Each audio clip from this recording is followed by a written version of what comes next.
అందరికీ నమస్కారం. తెలుగు కథామాలకు స్వాగతం. ప్రేమకాంతి నవల చదువుతున్నాను. రాసిన వారు కొమ్మూరి వేణుగోపాలరావు గారు. ఇష్టం లేని పని ఇష్టం లేదని నిరాకరించటంలో కూడా నరకం లాంటి బాధ ఉన్నది. ఇష్టానికి అయిష్టానికి మధ్య ఉన్న తేడా అంత తేలిగ్గా ఎవరూ చెప్పలేరు. తమ మనసుల్లో ఉన్న ఈ వ్యత్యాసాన్ని తెలుసుకోనూ లేరు. వినీల మునుపటి కన్నా దిగులుగా ఉంటున్నది. మనిషి ఎందువల్ల యంత్రజీవి కాలేదో పూర్తిగా తెలుసుకుంటున్నది.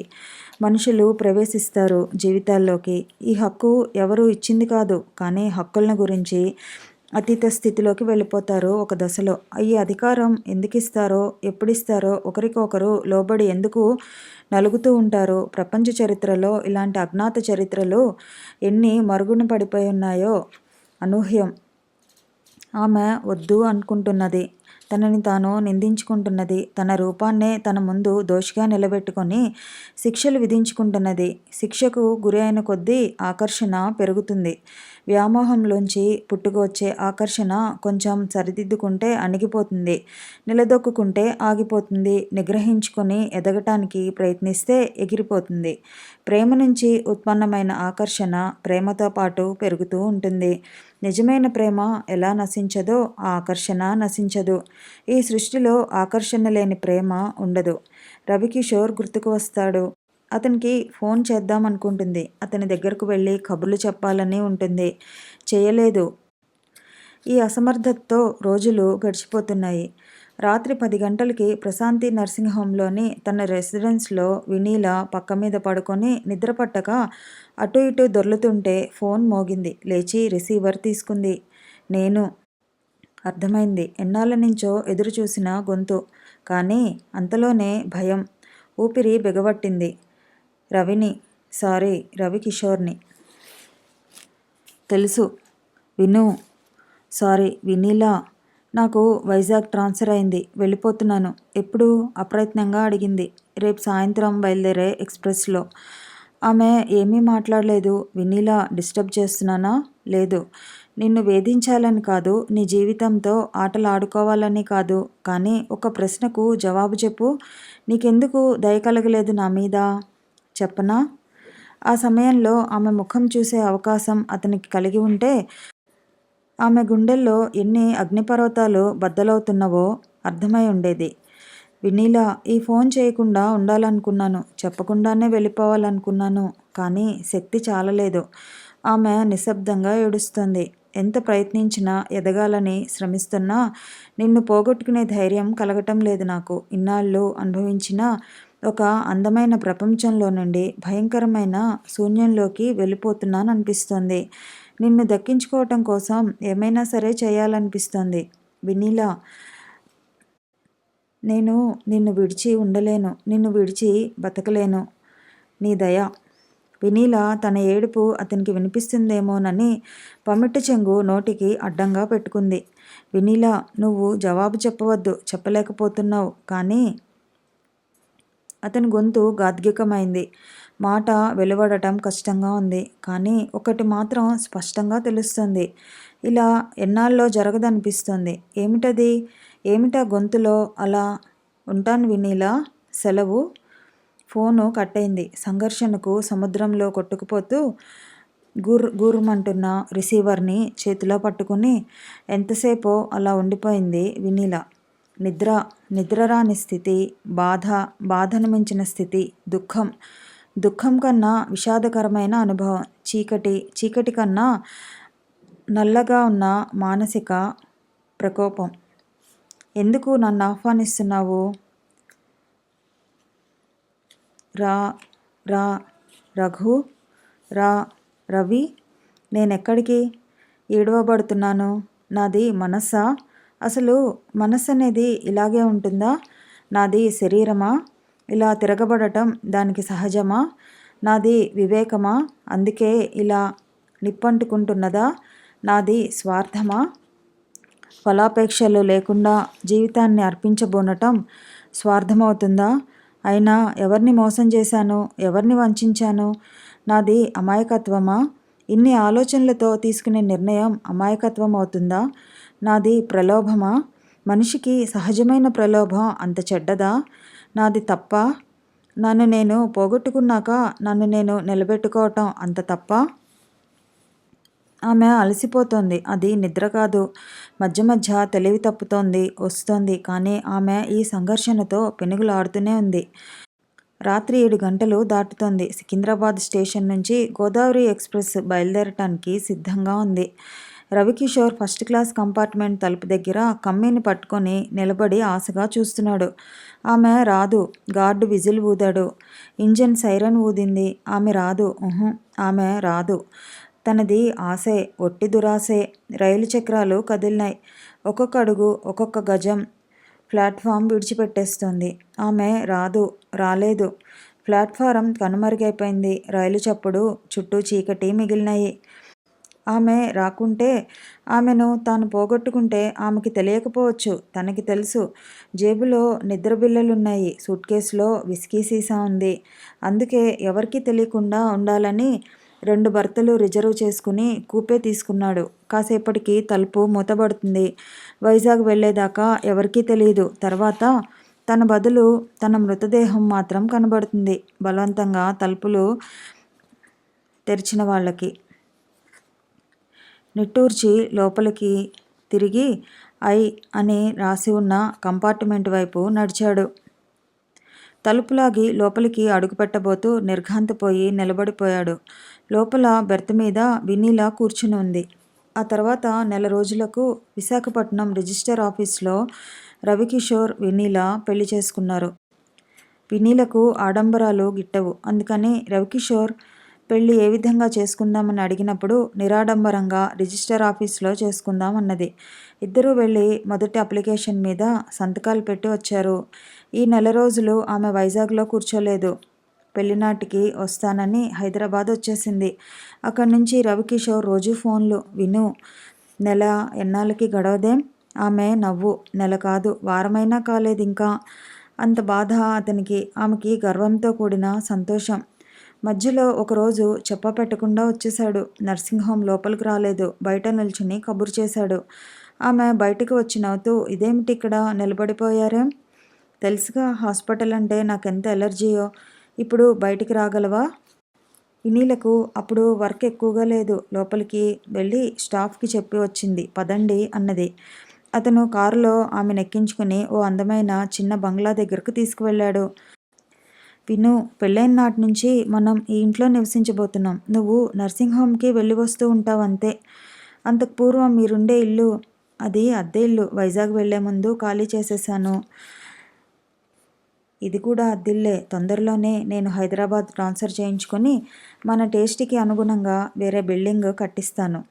అతను ఆశించిన మెరుపు ఆమె కళ్ళల్లో చూడగలిగాడు.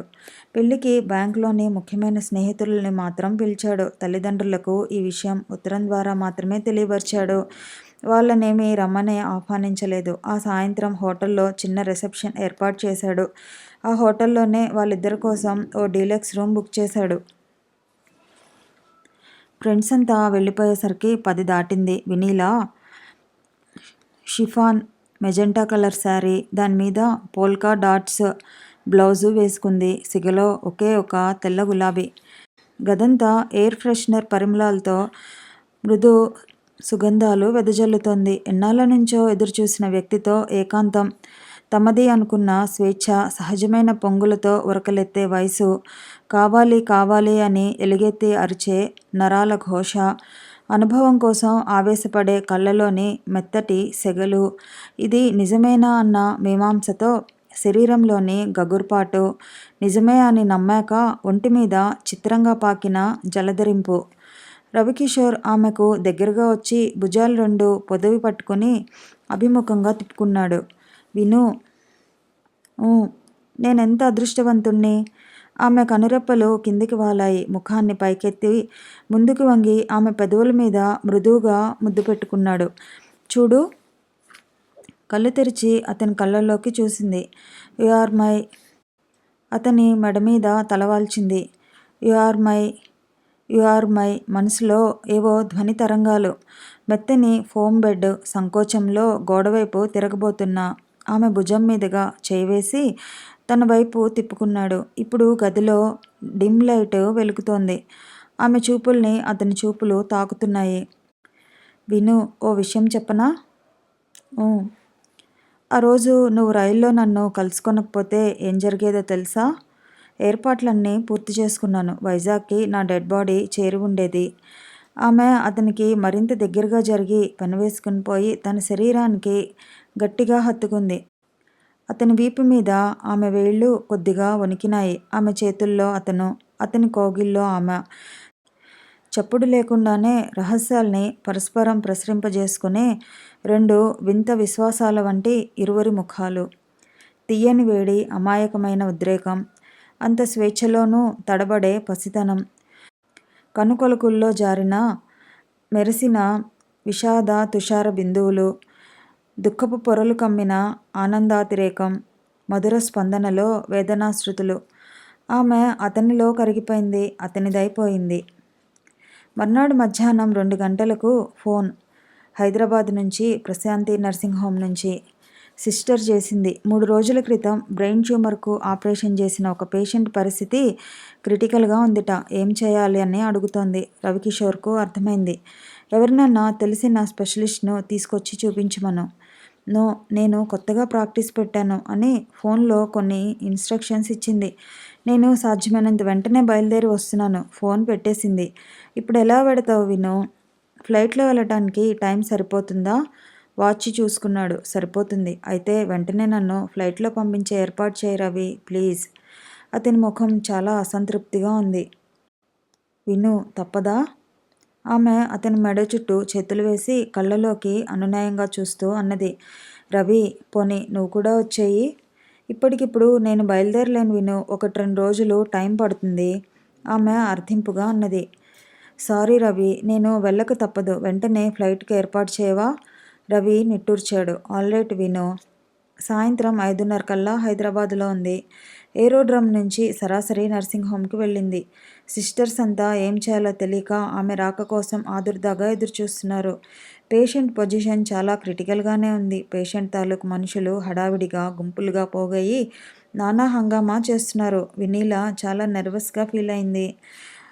1, 2, 3 గంటలు గడిచాయి. ఆమె పేషెంట్ను విడిచి ఇవతలకు రాలేదు. తన శక్తినంతా ధారపోసి, మేధస్సునంతా కలబోసి, అమిత ఏకాగ్రతతో అతని ప్రాణం కాపాడటానికి ప్రయత్నిస్తోంది. ఆమె ఆజ్ఞల్ని పాటించడానికి సిస్టర్స్ అంతా చెమటలు కక్కుకుంటూ అటూ ఇటూ పరుగులు పెడుతున్నారు. రాత్రి 10 దాటి ఉంటుంది. ఒక సిస్టర్ భయపడుతూ వచ్చింది. డాక్టర్, మీకు ఫోను. నేనిప్పుడు ఎవరితోనూ మాట్లాడను. రేపు చేయమని చెప్పు. వైజాగ్ నుంచి డాక్టర్. అయినా సరే. సిస్టర్ ఫోన్ దగ్గరికి వెళ్ళి మళ్ళీ భయపడుతూ వచ్చింది. రవికిషోర్ గారట డాక్టర్. అయినా సరే. సిస్టర్ ఎటూ చెప్పలేక వణికిపోతోంది. విధిలేక ఫోన్ దగ్గరకు వెళ్ళింది. మరో అరగంటకు మళ్ళీ ఫోన్ వచ్చింది. సిస్టర్ అవతలి వ్యక్తితో వీలు కాదని చెబుతూ ఎక్స్ప్లెయిన్ చేయడానికి ప్రయత్నిస్తోంది. కానీ చేసేది లేక వివర్ణమైన ముఖంతో వినీల దగ్గరకు వచ్చింది. మాట తొట్రుపాటు పడుతోంది. అతను వినడం లేదు డాక్టర్. ఏమైనా సరే పిలవమంటున్నాడు. నాది సీరియస్ కేసే అంటున్నాడు. సరే. వినీల లేచి ఫోన్ దగ్గరకు వెళ్ళింది. రవి, ఏమిటది? సారీ విను, నిన్ను డిస్టర్బ్ చేశానని తెలుసు. కానీ సిస్టర్ చెప్పలేదా? నాకు సీరియస్గానే ఉంది. రవి, అవును, నువ్వు వెళ్ళిపోయావు. నేను ఒంటరిగా మిగిలిపోయాను. కొన్ని అమర క్షణాల తర్వాత నిర్దాక్షిణ్యమైన శూన్యం. విను, నిజంగా నేనిప్పుడు పేషెంట్ని, సీరియస్గా ఉన్న పేషెంట్ని. నాకు నీ ట్రీట్మెంట్ కావాలి. ఏమిటి రవి, ఇలా మాట్లాడితే ఎలా? ఆమె చాలా అసహనంగా అంది. ఏమిటి రవి, ఇలా మాట్లాడితే ఎలా? ఆమె చాలా సహనంగా ఉంది. మరింకా ఎలా మాట్లాడను? ఇలాంటి స్థితిలో నేనిప్పుడు ఏం చేస్తున్నానో తెలుసా? తాగుతున్నావు. అవును, నిన్ను పొందాను. తాగుడు మానేద్దాం అనుకున్నాను. కానీ నీ వియోగంలో నువ్వు పూర్తిగా నా దానివి కాదని తెలుసుకున్నప్పుడు తాగకుండా ఉండలేకపోయాను. నేను పూర్తిగా నీ దాన్నే రవి. కాదు, నీకో మొదటి భర్త ఉన్నాడు. ఉలిక్కిపడింది. రవి, అవును, హాస్పిటల్ నీ మొదటి భర్త. తర్వాతే నేను. మనిద్దరి మధ్య ఈ శూన్యం తప్పనిసరి అయిన సత్యం. నువ్వు నా దగ్గర ఉన్నప్పుడు అద్భుతం, దూరంగా ఉన్నప్పుడు నరకం. అందుకే తాగుడిని ఆశ్రయిస్తున్నాను. రవి, శాశ్వతంగా నీ దాన్నైనప్పుడు తాత్కాలికమైన ఈ దూరానికి విలువనిస్తున్నావా? నీ శాశ్వతత్వంలోని అమరత్వానికి మైమర్చిపోయి మైకంలో ఉన్న నాకు తాత్కాలికమైన ఈ దూరం సవాలు చేసి మేలుకొలుపుతోంది. తాత్కాలికమైన సత్యం సత్యమే. శాశ్వతత్వంలోని సుఖం ఎంత గొప్పదో తాత్కాలికంలోని బాధ అంతే గొప్పది. వినీల నిట్టూర్పు అణుచుకుంది. ఇహ ఉంటాను రవి, నీ ఇష్టం. ఫోను కట్ అయింది. మళ్ళీ పేషెంటు. అర్ధరాత్రి 2 గంటల దాకా అలా స్ట్రగుల్ అవుతూనే ఉంది. చివరకు ఆమె కష్టం ఫలించి కాంప్లికేషన్స్ తగ్గాయి. పరిస్థితి మెరుగైంది. వినీల రిలీఫ్గా నిట్టూర్చి నుదుటిన అలుముకున్న స్వేదబిందువులు తుడుచుకుంది. తర్వాత మరో 2 గంటలు వెయిట్ చేసింది. ఇహ పూర్తిగా బయటపడిపోయినట్లే. వినీల పూర్తిగా అలసిపోయింది. శరీరం, మనసు నిద్రను కోరుకుంటున్నాయి. పైకి వెళ్ళి తన రూంలో పడుకుందామనుకుంది. కానీ రవి ఆంక్ష పెట్టాడు. తాను కొత్తగా తీసుకున్న ఇంట్లోనే దిగాలని. అంతేగాక అతను ఏ క్షణంలో అయినా రావచ్చు. అంత బడలికతోనూ టాక్సీ పిలిపించుకొని తాము కొత్తగా తీసుకున్న బంగళాకు వెళ్ళింది. సాయంత్రం పనిమనిషి వచ్చి శుభ్రం చేసి వెళ్ళటం వల్ల ఇల్లంతా నీట్గా నిగనిగలాడుతూ ఉంది. వినీల ఏదీ పరిశీలించే స్థితిలో లేదు. బట్టలైనా మార్చుకోలేదు. అలాగే పక్క మీదకు వెళ్ళి వాలిపోయింది. మరుక్షణంలో ఆమెకు నిద్ర పట్టేసింది. అదే పనిగా బజర్ మోగుతుంటే కళ్ళు తెరిచింది. గదంతా వెలుతురు వ్యాపించి ఉంది. బాగా ఎండెక్కింది. టైం ఎంతైంది? బహుశా 8 దాటిందేమో. బజర్ మోగుతుంది. బద్ధకంగా లేచి తలుపు వైపు నడిచింది. నిద్ర చాలలేదు. ఇంకా మగతగానే ఉంది. తలుపు తెరిచింది. పిడుగు పడినట్లయింది. విద్యుత్ఘాతం తగిలినట్లయింది. మైకం ఎగిరిపోయింది. ఎదురుగా రా రా రా. కథ కొనసాగుతుంది. మళ్ళీ కలుసుకుందాము.